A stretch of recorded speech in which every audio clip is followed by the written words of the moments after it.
Halo penaburs, selamat berjumpa dalam podcast BPK Penabur Bandung. Ini merupakan podcast episode kelima. Pada podcast kali ini, saya akan membacakan sebuah pengalaman hidup yang dapat menginspirasi kita semua dengan judul Being a Single Mom, Siapa Takut? Perceraian adalah sebuah kondisi yang tidak diharapkan oleh siapapun, baik itu oleh orang tua sebagai pemeran utama maupun dari sisi anak sebagai korban. Tetapi ketika perceraian tidak dapat dihindari lagi, maka yang harus dilakukan adalah segera move on dan teruslah melangkah maju. Karena hidup harus terus berjalan dan kita tidak mungkin membiarkan anak terus-menerus menjadi korban.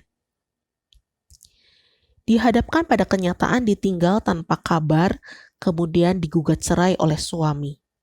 Di saat anak baru berusia 2 tahun dan profesi saya saat itu hanyalah ibu rumah tangga yang notabene tidak berpenghasilan, merupakan mimpi buruk yang sangat mengerikan. Apalagi saat itu anak membutuhkan terapi motorik yang membutuhkan biaya yang tidak sedikit. Kondisi yang demikian tidak dapat dipungkiri mengakibatkan tingkat stres yang tinggi baik untuk saya sebagai seorang ibu maupun untuk anak saya. Saat itu bisa dikatakan saya marah pada Tuhan dan mulai berhenti berdoa dan menyalahkan Tuhan atas semua yang menimpa hidup saya. Ketika itu saya menjadi seorang ibu yang pemarah dan cenderung kasar pada anak. Hal itu dikarenakan kondisi psikis saya yang labil. Bahkan terkadang saya juga melakukan kekerasan fisik pada anak semata wayang saya. Hanya karena masalah sepele. Ditambah kondisi anak yang saat itu membutuhkan terapi, semakin menambah kekecewaan saya pada anak.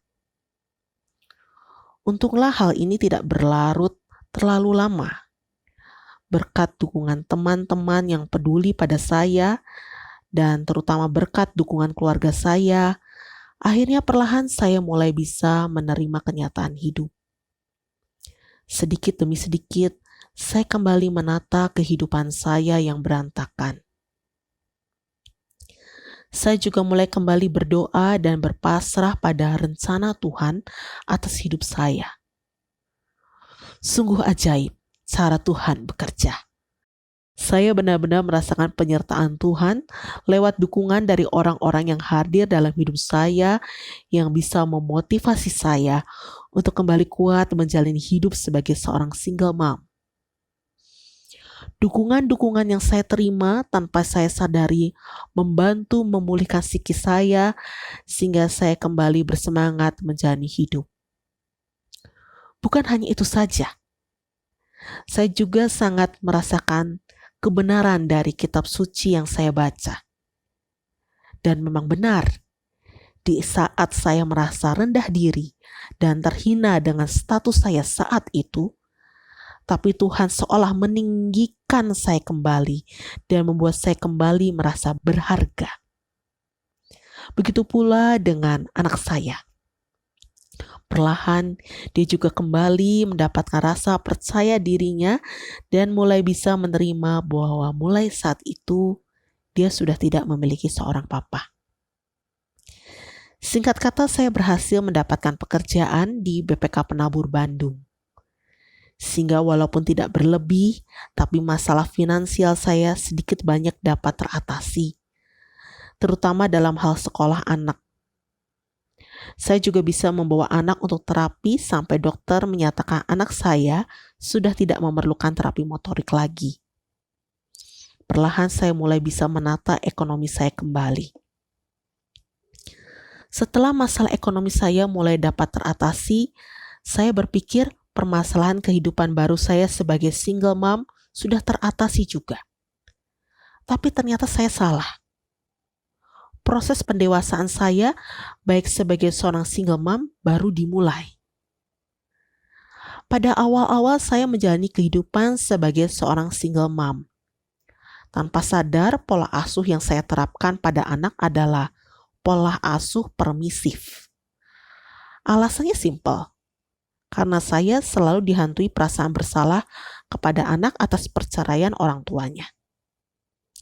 Sedikit informasi, pola asuh permisif adalah pola asuh yang memberikan kebebasan pada anak. Seiring berjalannya waktu, saya mulai merasa ada yang salah dengan pola asuh yang saya terapkan. Karena anak saya yang saat ini masih di pre-K menjadi anak yang mudah tantrum apabila keinginannya tidak terpenuhi. Walaupun sebenarnya keinginannya sangatlah sederhana, yaitu ingin selalu berada di dekat saya. Apalagi secara psikologis anak saya selalu merasa insecure, sehingga sulit percaya kepada orang lain selain saya. Tetapi hal ini sangatlah menyulitkan saya yang setiap harinya harus bekerja dari pagi sampai sore. Setiap pagi di sekolah, anak saya akan tantrum karena tidak mau ditinggal. Sudah menjadi rutinitas setiap harinya, di mana anak saya akan diambil dari saya oleh miss-nya dengan kondisi menangis dan menjerit-jerit. Hal ini berlangsung selama kurang lebih 1,5 tahun. Tetapi waktu anak saya naik ke K1, lebih tepatnya semester kedua, mulai ada perubahan yang cukup signifikan pada anak saya.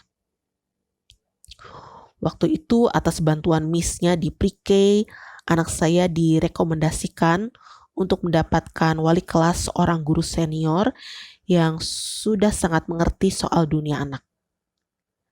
Dari miss-nya di K1, saya mendapatkan banyak sekali masukan bagaimana menghadapi anak dan bagaimana berperan sebagai seorang single mom. Berdasarkan masukan dari orang-orang yang sangat mensupport saya, berikut saya rangkum beberapa poin penting yang saya ambil dalam menjalani peran sebagai seorang single mom yang berhasil merubah kehidupan kami sampai hari ini. Yang pertama, jangan pernah merasa bersalah dengan perceraian yang sudah terjadi. Yang kedua, ajaklah anak untuk berdamai dengan keadaan.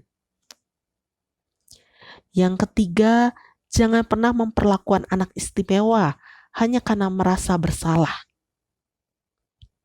Yang keempat, jujurlah kepada anak atas kondisi yang terjadi saat ini.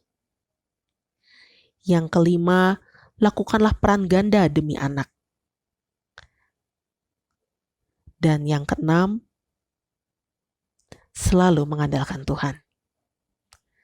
Saya menyadari tidak mudah untuk menjadi seorang ibu, apalagi menjadi seorang single parent.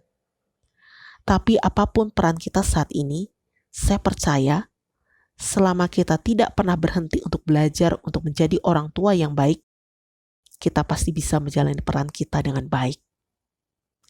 Sampai saat ini pun saya masih terus belajar dan belajar menjadi seorang super mom yang baik untuk anak saya. Dan tentunya jangan pernah ragu untuk penyertaan Tuhan dalam hidup kita.